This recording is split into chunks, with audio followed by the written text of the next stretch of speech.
And with that, we are back on the road. At which point, this becomes pretty much a standard rest of the walk for the night, except I need to get over to First Avenue from where I am.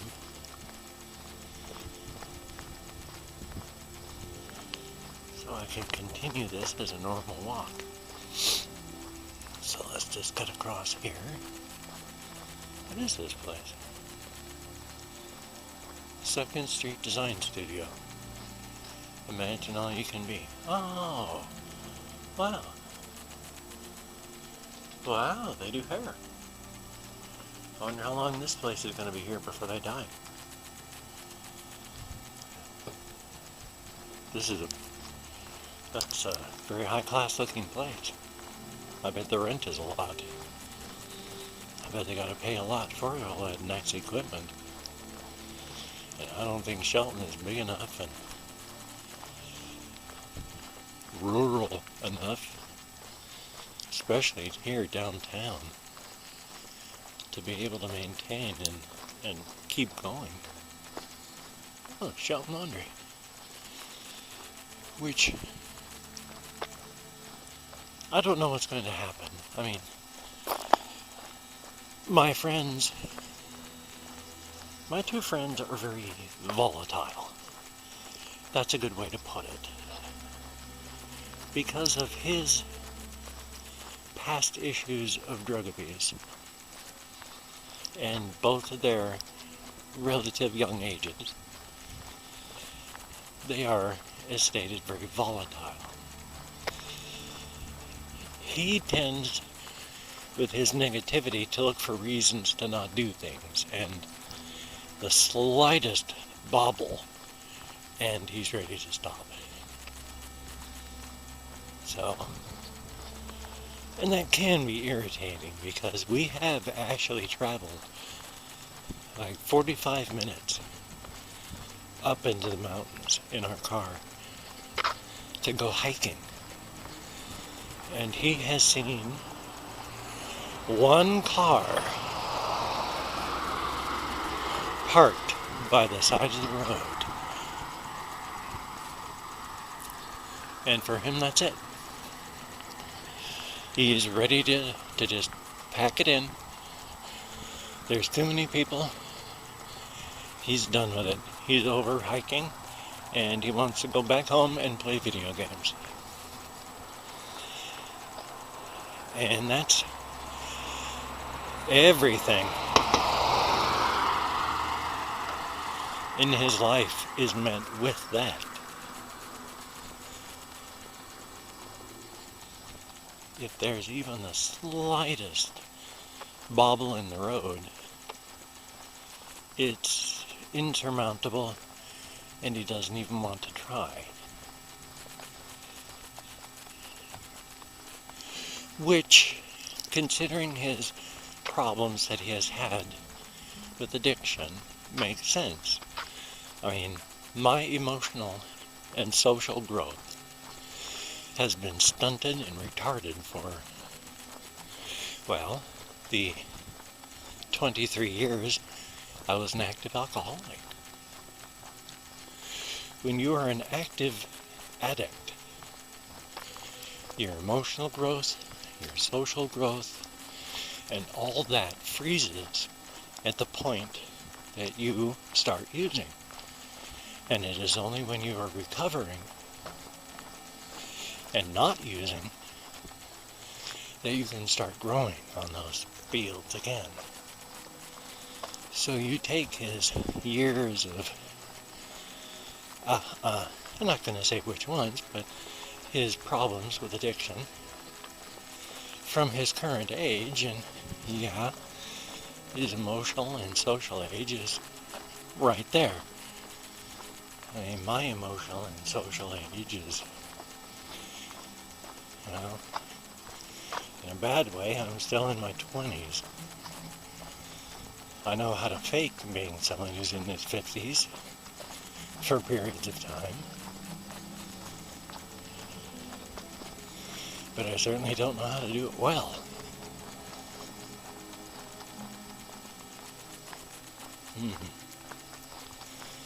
squirrel or raccoon or something in the trees.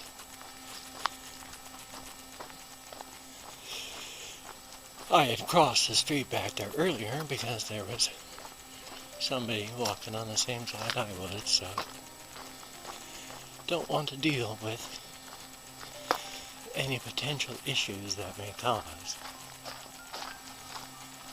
I've already had a close run-in once, probably about 6-7 months ago, where I was walking in that same general area.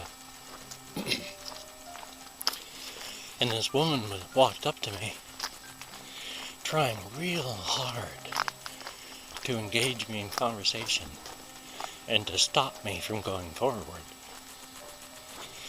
And I just kept going by, same power walk speed, answering any questions to say, nope, I'm fine, you have a good day, nope, this is my flashlight, you take care. And as I walked away from her, I heard her shuffling off and talking. And then I was like, oh my, when somebody with a deep masculine voice answered her back from the shadows where I had had no idea anyone had been, right in the area where she would have stopped me to talk. Now, was I a rude jackass to some people that needed help? Or did I escape a potentially very bad situation? And is there a car with bright headlights coming right this way? The answer to all these is yes, yes, and yes. But how can the first two be true when they're mutually exclusive? I don't know. It's a paradox.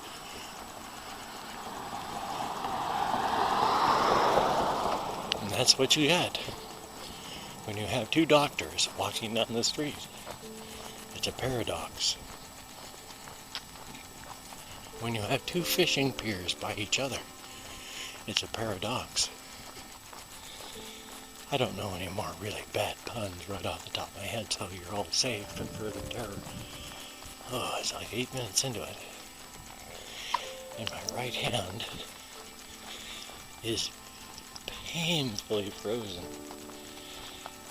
Now I'm going from 2 bars of battery power flickering from 2 to 1. So pretty soon I'm gonna be down really, really far. And what do I have to show for it? Blather. Just stuff and nonsense. I've taken a couple bowlfuls of cannabis. One before I started. 2 of them, well, you're not supposed to smoke in public. And I'm definitely never going to admit to doing anything illegal.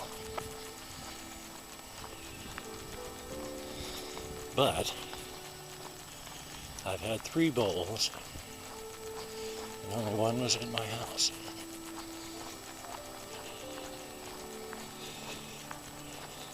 Draw your conclusion as you will, but still I confess to nothing. Well, when I hit the 10-minute mark, very, very soon, very loud vehicle coming up behind me, I'm going to hit the pause again, because I don't like it to have these any more than like 10 minutes at a pop.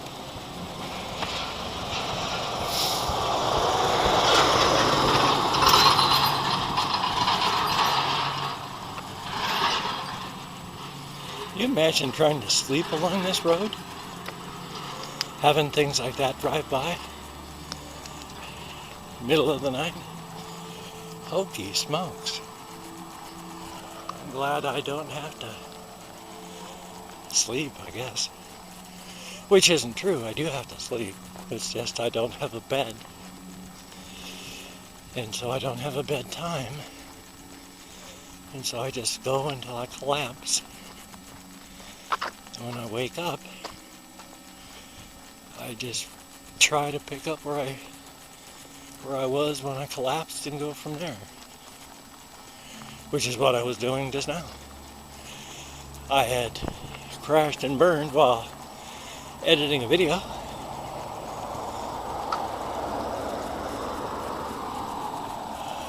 So I just finished it up, came on my walk.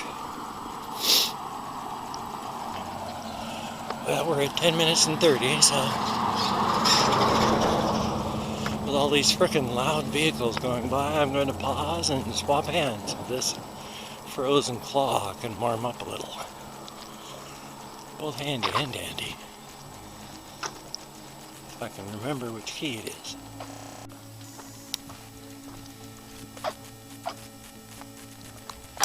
Well, we're still blinking between 2 bars of power and 1 bar of power. And I'm at the off-the-wall scattering gifts.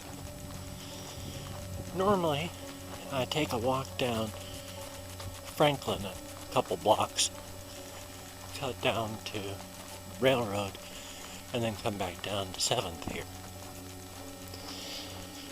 If that's a more dangerous path that I don't always feel safe taking. It was 10 o'clock at night, and it was a couple months back, or at least a month back, month and a half, whatever. And these 2 guys did get stabbed while out walking on Franklin. So, I mean, it could happen anywhere in Shelton at any time. Such is life. And earlier I was talking about the volatility of my friends. Earlier, they'd had a bit of a tiff. And it's how they processed. I mean, I'm not going to say anything bad about it because there's nothing bad about it. They've stayed together like 4 years or something like that. And they're going to be together a whole lot longer, because as much as they've fought, they've never gone over any lines that I've ever seen them take, and afterward they have been very apologetic. It's how they process things.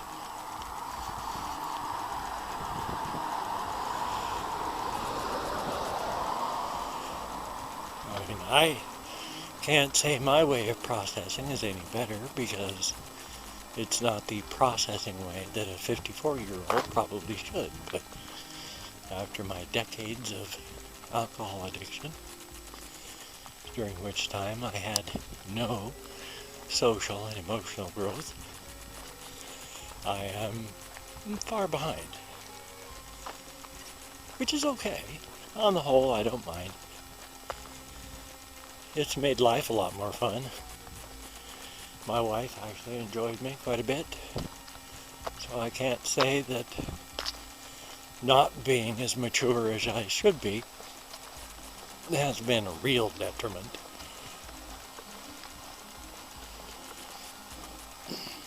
I have met those people that are totally confounded by and meet with absolute hostility any acting of what they consider to be not your age, anything less than total maturity.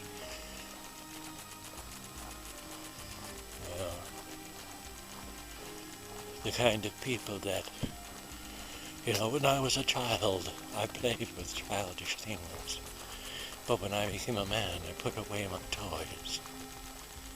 Those kind of people. I mean, I've never been serious about much my entire life. And that sort of attitude has always totally rubbed me wrong. So, I and that type don't do well together. What can I say? Only 4 minutes into this one and my left hand is freezing already. Quite painful. I think next time I definitely need to wear mittens or some such. I wish I knew where my arthritis gloves were. Even that would be better. I lost my left one. So I was down to just one. Arthritis gloves are the ones where they look like regular gloves, except the fingertips are gone. And those are real things. Those are not, I mean, if you've ever seen it in like movies and stuff, generally you see it like bums and like, but those are a real thing. It's a glove that covers everything but the last joint of your fingers. The pressure of the glove, coupled with the heat of wearing a glove. I'm going up this damn hill. I'm not going to be able to talk much or long, but the pressure and the heat of the glove relieves some of the arthritis pain. Oh, that light up there is dead. Can you see its absence? Yes, you can. It's just a dim orange light from what I can see. The camera can't see it at all. Ah, there. It just flickered back on. I turned my light off entirely now. Those are our Shelton tax dollars at work. Right here in the corner. Very dangerous place for lights to go out. And that's exactly what happens. We're driving along this road, speed limit, 4 o'clock in the morning, get to this corner, boom, light goes out.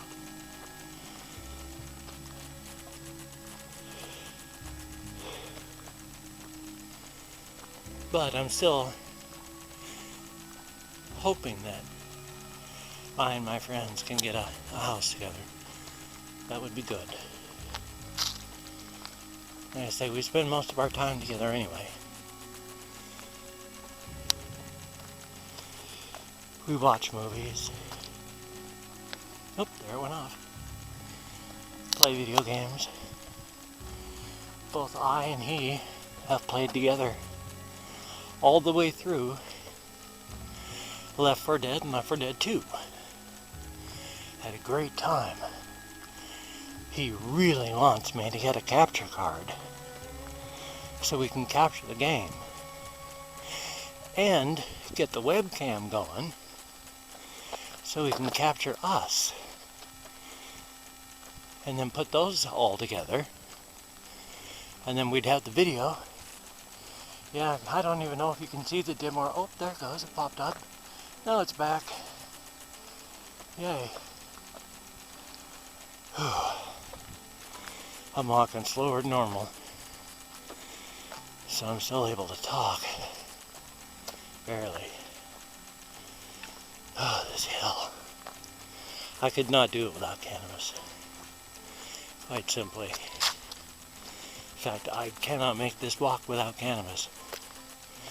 I've actually tried partially.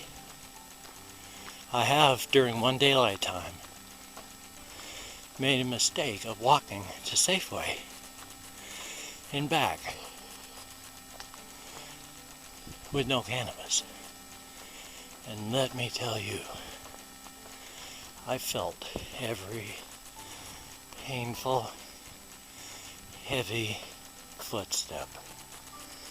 It took forever, and it was painful, exceedingly so. Okay, lights back on. I'm past that area, and I've got, and I'm down to 1 power bar out of 3, which means I've got just enough juice to record the trip home, and then that's it. I'm at 8:46. Darn.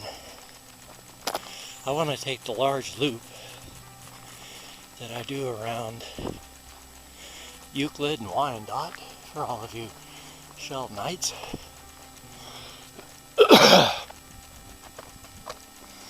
There's Bayview. And I'm now on 10th. Started at 7th. 7th is now 3 blocks down that way. We've gone that far. This hill there climbs 125 feet in, I think it was 500 feet. 500 feet of distance from the bottom of the hill up to the turn, and then up to like Bayview. There's like 500 feet of distance. In that 500 feet of distance, we rise 125 feet into the air. Whew. That's why that hill is so harsh. And that other path, long though it is so much easier to walk.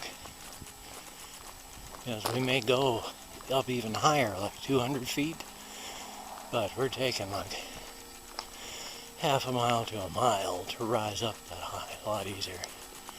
Well, we're at 10:26. I'm going to go to a new file. See you in just a moment.